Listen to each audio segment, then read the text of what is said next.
Immigration. Premier transfert de migrants de la France vers le Royaume-Uni. Dans le cadre de l'accord migratoire expérimental dit du 1 pour 1 entre la France et le Royaume-Uni, une première famille de 3 personnes, dont un jeune enfant, a été accueillie légalement sur le sol britannique depuis la France, selon une source gouvernementale britannique ayant révélé l'information le 24 septembre 2025. Il s'agit des premiers migrants à emprunter une voie d'entrée officielle dans le cadre de ce dispositif inédit. D'après un confrère britannique, cette famille a obtenu des visas de 3 mois sans autorisation de travail. Elle pourra cependant déposer une demande de régularisation afin d'obtenir un droit de séjour durable au Royaume-Uni. Le projet pilote du 1 pour 1 repose sur un principe de réciprocité. Pour chaque migrant arrivé légalement au Royaume-Uni et renvoyé en France, un demandeur d'asile présent sur le territoire français peut être transféré légalement au Royaume-Uni. L'objectif affiché de cette coopération est de réduire les traversées clandestines de la Manche, souvent périlleuses, tout en ouvrant un canal sécurisé pour les personnes éligibles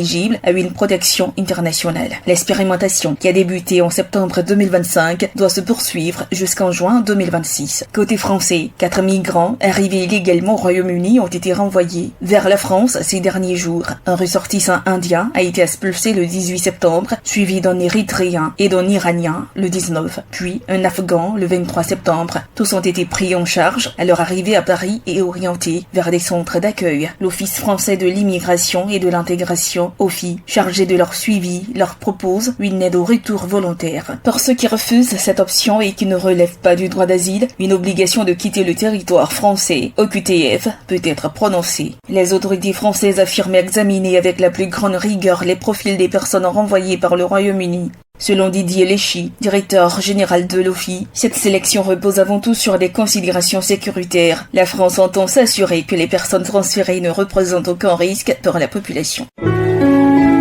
APRA, Agence Presse, Radio et Audio.